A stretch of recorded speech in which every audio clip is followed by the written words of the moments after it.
Hi, I'm Katie Mitchell. Today I want to work with you on two major hip things. I want to work with you on your piriformis muscle, and I'd also like to work with you on some of your psoas. So for the first one, it's pretty traditional. We're going to do what's called pigeon pose. So I like to set up in a down dog first. So you can come to a quick down dog, and then I'd like for you to bring your right knee to your right wrist, and then wiggle your foot up just a little bit higher than you thought you could. From there, we're going to set the back knee down and then rest the back foot. Here, I want you to make sure you don't sit down into your hip and that you keep your hips pretty well parallel to the floor.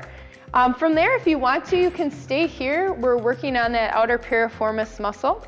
If you're looking for a little bit more, you can take a little bit of a walk.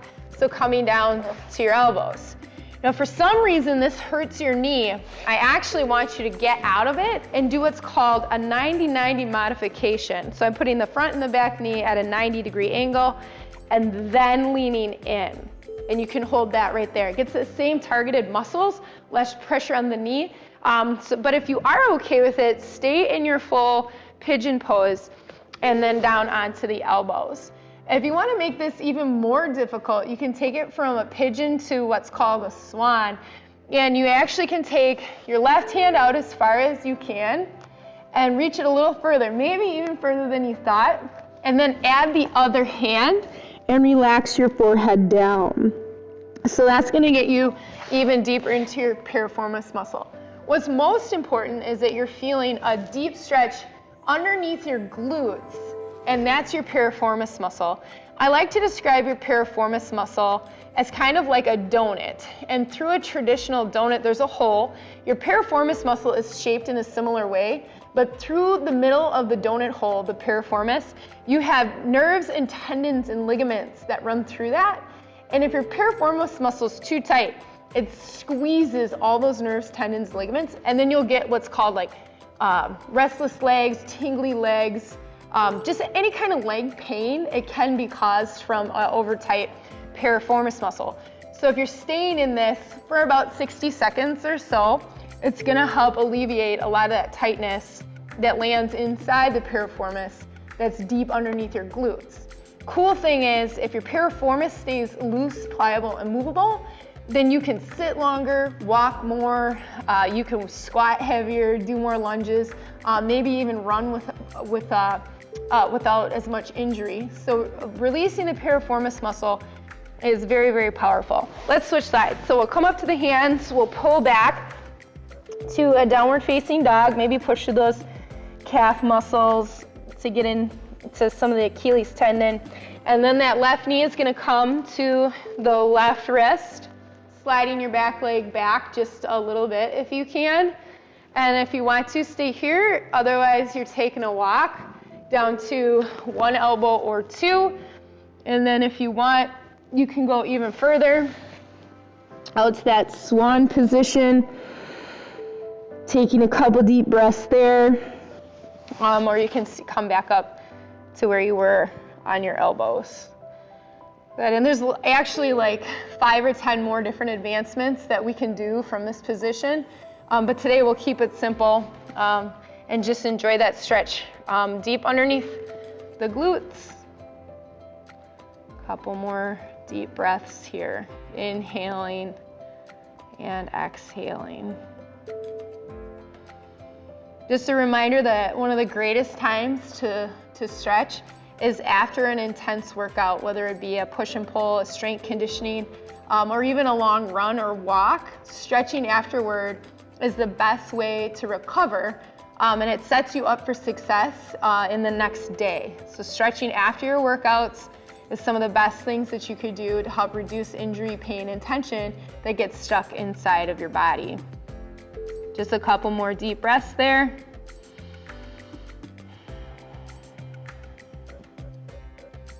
I don't know if you've noticed yet, but as you stay in a stretch, you can feel how it gets looser and you can do more, feel more. So the longer you stay in a stretch, a lot of times you can actually sink into it or settle into it just a little bit more.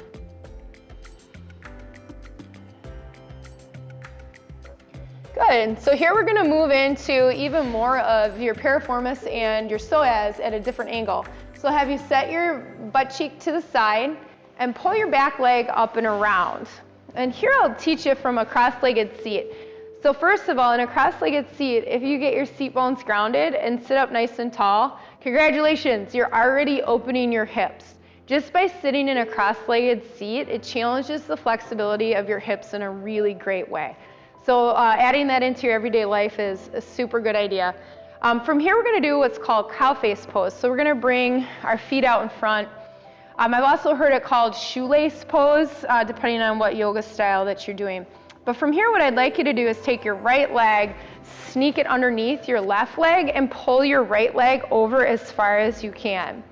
And then for just like confidence building, this is the pose. Just by sitting in this position, you're gonna start to feel some of your psoas getting engaged. If you're okay here, you stay here. If you're looking for more, you're gonna take the front foot and then drive it over the top of the other foot. That may or may not happen for you today. If that works out, awesome. You can lean in, pull back, do whatever you need to do to stay here. If you're looking for more, the foot keeps going, okay? Then make sure both seat bones stay down. Because a lot of times you'll get like kitty wampus, which is okay. But ideally, I would like for your seat bones to stay down. Over time, your knees will stack on top of one another. And you might even start to find that your feet become kind of symmetrical. So you can imagine that this is your cow face and these are your cow ears, and we're working on symmetry through the hips and thighs. And remember, be patient with yourself if you're new to this. If the more stretching that you do, you will be amazed at how even your hips, your thighs, and your low back start to feel. Just a couple more deep breaths there. You can stay tall because that works the upper origin of your muscles more. And if you want to, you can fall in at any time. That just kind of pulls the stretch a little bit further down the muscles. So either way is good. Good. And if you hold it for like 30 to 60 seconds, that's perfect. We're going to go ahead and switch sides there, bringing the foot over the top. If you can, working towards symmetry, but remember that's not like the main goal. The main goal is to get you in a position where you're getting a deep stretch in your psoas without feeling pain or discomfort in your knees or low back. So the psoas is a beastly muscle. The origin actually is down lower on the inner thigh, wraps all through the midsection of the body. But I want you to feel some of that here, taking some nice deep breaths. You can either go with the flat back or you can fall in at any time. Most importantly, like just double check that you're taking deep breaths. You want to make sure you're inhaling and exhaling. One of the really fun things that I like about stretching my hips is that there's some really great science out right now that supports that when you bring extra blood flow and oxygen to your hips and your inguinal muscles, you're supporting your immunity because you're bringing extra blood flow and oxygen to your lymphatic system. So there's all kinds of like random statistics and facts like that. But just remember that stretching is like the small details that really enhance all of the harder work that you do. So flexibility that we're working on here is gonna make the cardio, the respiratory endurance that you're working on, and your strength and conditioning, it ties it all together, kind of like the frosting on the cake. Good. So that's the end of your cow face pose, and I'll see you next time.